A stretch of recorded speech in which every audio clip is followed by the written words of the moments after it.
Sorry, I was just putting away my blanket. Good morning, guys. It's nice to see you all this morning, this bright but very cold and windy morning.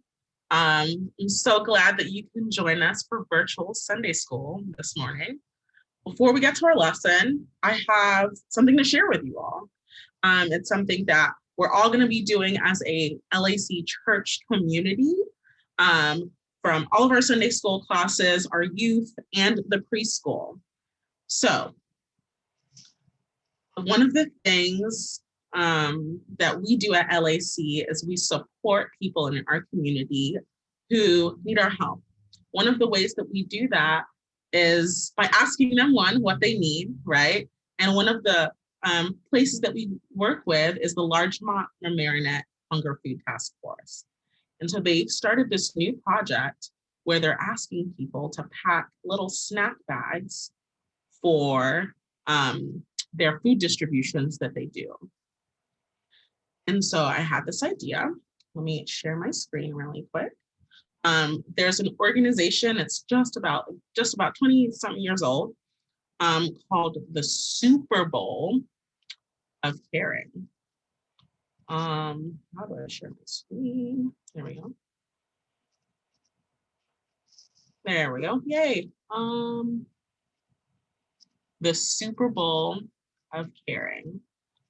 And it's an organization that empowers local groups to give back to food justice ministries in their local communities. So we're going to be, typically it looks different depending on where you live. When I was a youth and we did the Super Bowl of Caring, we would stand outside the church on Super Bowl Sunday, and we would have our pots and we would collect funds for our local food bank. I've seen churches that do chili cook-offs on Super Bowl Sunday, the day of the big game, to raise money. And so in light of where we are in our world, I think what we're gonna do this year is work with Larchmont Mamaroneck Food Pantry on this project.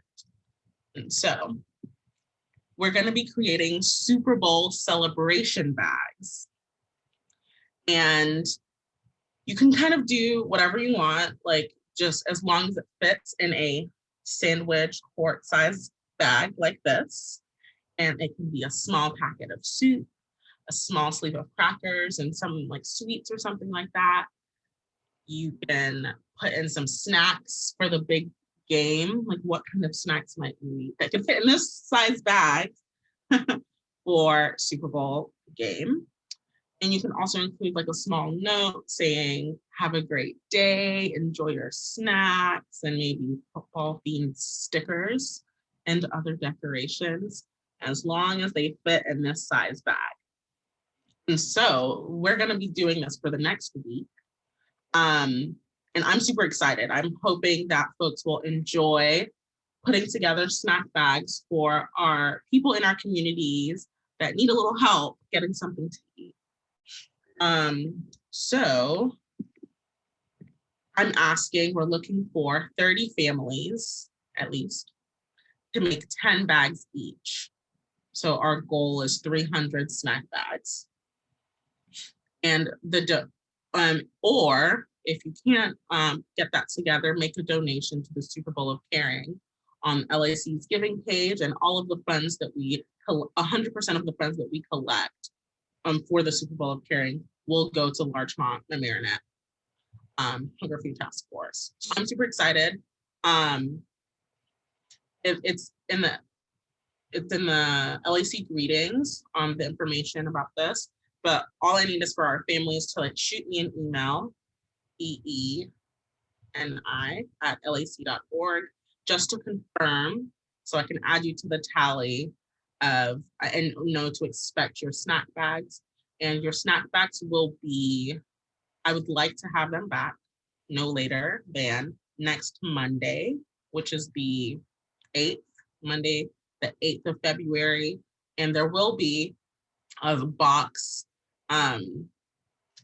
in the front of LAC inside. You just ring the doorbell. Someone will get the door and you can come drop it off. over the course of this next week. So I'm super excited. I hope y'all are super excited.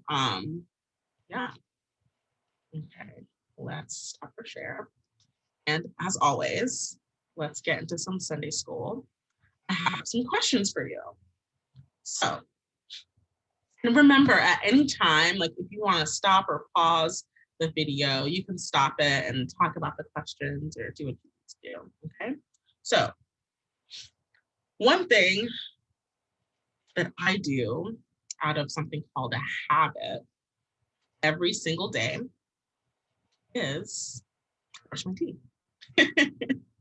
I brush my teeth every single day, twice a day, once in the morning when I get up, and in the evening before I go to bed. I used to have a habit of drinking coffee every morning, but I don't drink coffee every morning. So used to be a habit. As you can see, I don't make my bed every morning, though a lot of people do that as a habit. Some people take a walk every day. Some people go to the gym every day. A lot of us, yeah, there are different habits that people do every day or during a certain period of time. So, my first question for you is, what is something that you, yes, you, do every week?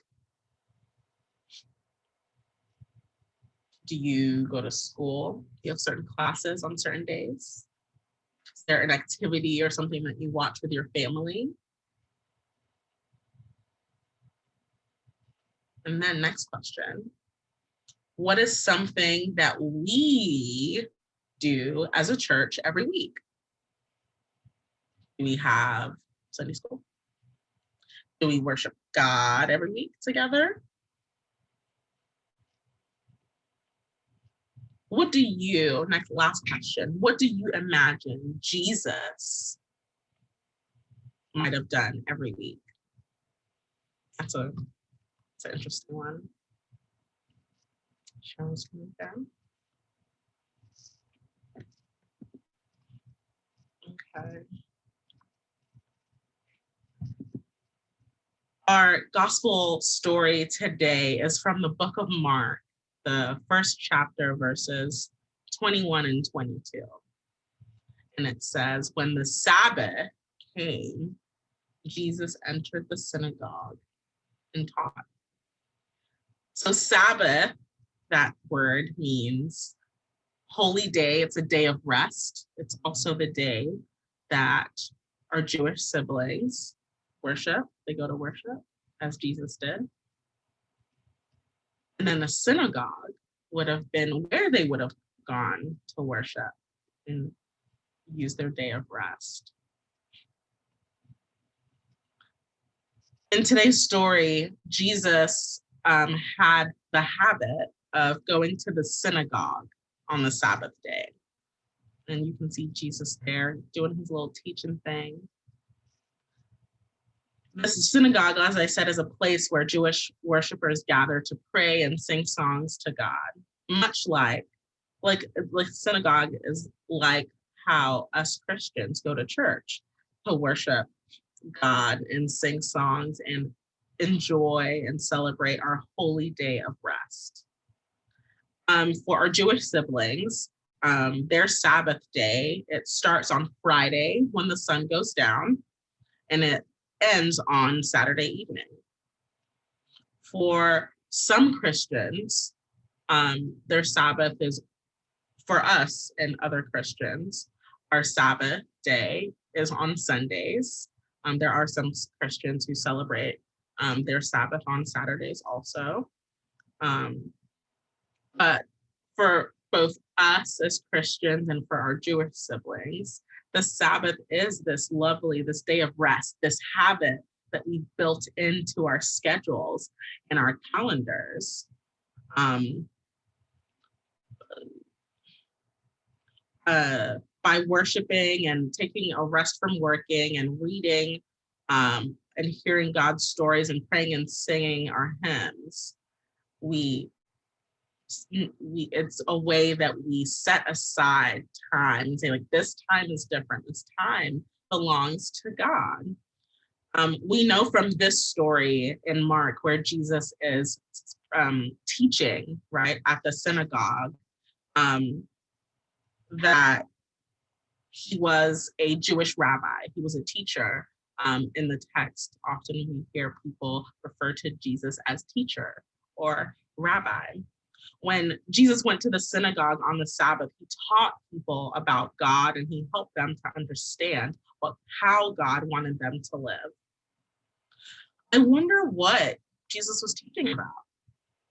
What do you think Jesus was teaching about when he went to the synagogue? What kind of words might Jesus have said? The story doesn't tell us. So what do you imagine?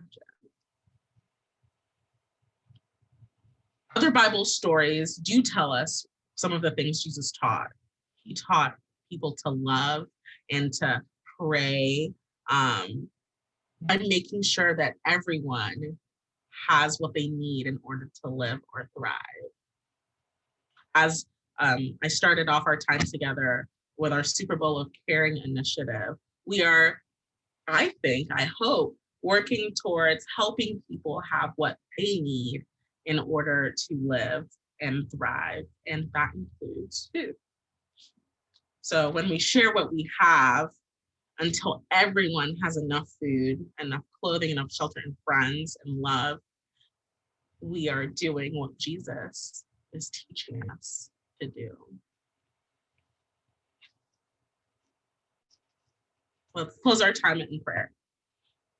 Dear God, help us to follow Jesus's example by building healthy habits such as praying, reading the Bible, gathering together for worship and learning, loving our neighbors, and working to do the right thing. Amen. All right, y'all. It's a pleasure as always. I'll see you next week on Zoom. Bye.